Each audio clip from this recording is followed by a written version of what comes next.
Alright fellas, welcome back. Oh, I've just had the most awesome surprise. I had these at Christmas. I freaking forgot where I'd put them. They're in the old beer fridge because we have some more review beers coming up. I'm just going to talk a little bit about the pump that bailed us out on the last brew day. If you're new to the channel, you won't know, but Matt over at kegkingdom.co.uk sent me one of their pumps that they sell over at the shop, the BrewPump3000, and he sent it over, and it's a 240 volt pump, and the pumps that I'm running at the minute are these little solar pumps, and these are 24 volt that are wired into the control panel, you see. So I put power to the little transformer that's running in there, and then the dimmer switches send 24 volts down to these. And then one of the pumps knackered. This pump here, it friggin' didn't want to work anymore.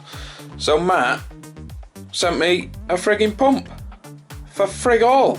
And we had a brew day, and one of the pumps, the other pump, the pump that was working, the other solar pump that was working, had a bit of a clog. It clogged up. The BrewPump3000 bailed me out because it was all cleaned, all sanitised. So I just chucked the pipes onto the new pump from the pump that was full of crud and hop, and it didn't slow us down on the brew day. And I tell you what, it worked a friggin' treat when we were recirculating the HLT, and then it worked a treat goosing it round in that boil pot to drop temps while we were chilling. And I'm sure when we're doing whirlpools in there, it'll be absolutely fantastic because it was goosing it round. I thought, I've used it now in a brew day, let's take it apart and say what we think about it. So he sent me the pump. It looked a good pump, but because I'd wired up the transformer in the control panel, I sort of thought to myself when I got it that it would be pretty much used as a secondary or a tertiary backup pump. So if any of these solar pumps went down during the brew day, I would be able to whip this out, give it a quick sanitize and clean, just plug it into the wall, and I'd be up and running. And a lot of you put in the comments that you liked the idea of me using it as a main pump, or you said once you use it you'll want to use it as a main pump. And I know Harry put a video out, I can't remember which one it was, and I read some of the comments down there, and they were saying if only we could get Tom to use that pump full time. Anyway, as the brew day unfolded and I started using it for firstly recirculating the HLT water, I was instantly sort of impressed by mainly the noise of it. It was really quiet, and it was doing obviously doing a good job of goosing everything round. And looking at the construction inside, which we'll see in a second, compared to the solar pumps, there is an obvious reason why it was goosing round effortlessly, and that is because this friggin' impeller is quite humongous. So that's the impeller that's on this BrewPump3000, and that's the impeller on the solar pump, you see. So it was obvious that it was going to be goosing quite ferociously and doing a sort of better job, I guess. But don't forget, these are £60 a pop, and these are about £15 a pop. So, but the thing that differs from this pump to this pump is that once you unscrew the facing off of the solar pump, like so, and you take out the impeller, you can clean that, give it all a good friggin' clean, but you can't actually get in here all that well to give it a good clean out, because that's it, that's all moulded in. Whereas on this one, this frigger comes out, you see.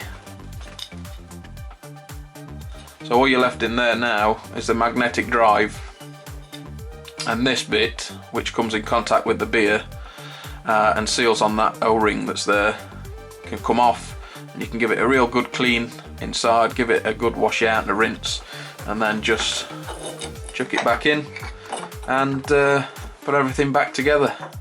You see what I mean?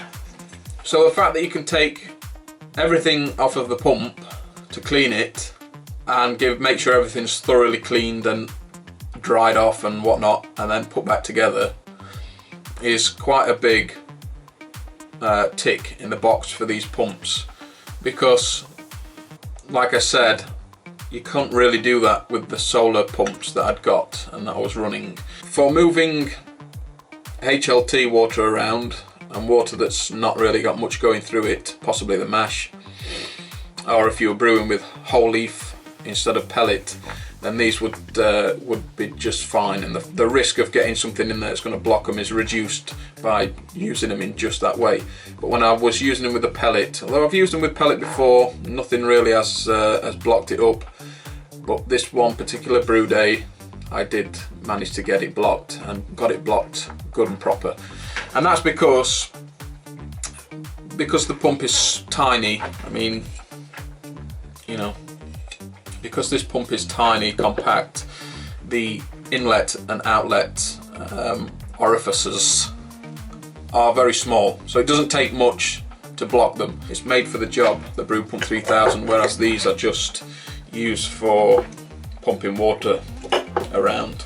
But yeah, the first impressions of them after using them, just as an update, because the first time I'd done the video on these BrewPump3000s, it was just moving water from the boil pot back into the top of the boil pot.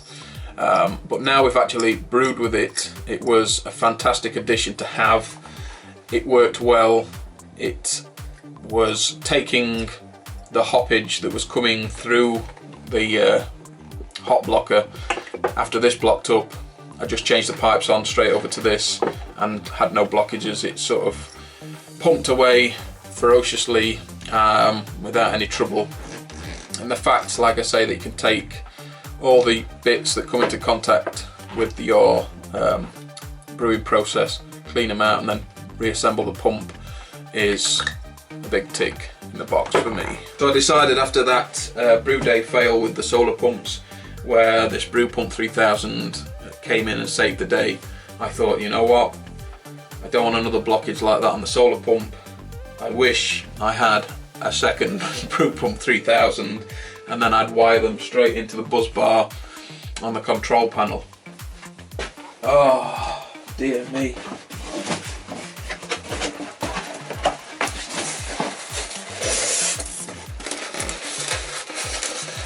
Oh, freaking hell!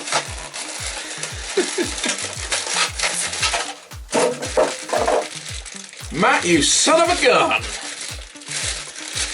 So, Matt must have seen the video of the brew day where I said I could have done with another one, get rid of them, and just, if I had another one, I'd get them wired into the control panel. And I got a message from him saying, how you getting on with that pump, fella? You want another one? So I said, damn straight, man, damn friggin' straight. So yeah, he sent me a friggin' other one.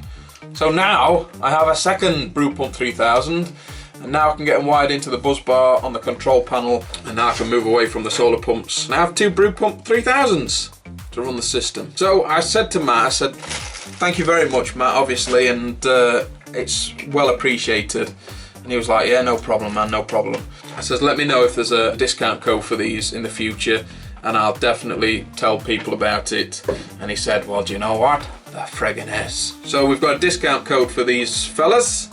Discount code for the BrewPump3000 at kegkingdom.co.uk. The discount code is TOM, and that gets you 10% off a BrewPump3000. Friggin' right. So if you're looking for a pump, or you're looking for several pumps to run your system, then if you head over to kegkingdom.co.uk, you can pick up a BrewPump3000, use the discount code TOM, and you'll get 10% off your friggin' order. Awesome, friggin' right. As always, keep you updated on how we're getting on wiring them into the system. There's going to be a few more videos coming up, and that's it, fellas. That's friggin' it. So as always guys, don't forget to thumb this video because you're on Brew. Don't forget to subscribe, so that red button down here to subscribe. Click it and you want to see what's coming up next. Share the video, get it out there for all to see, and until next time, I'm out of here.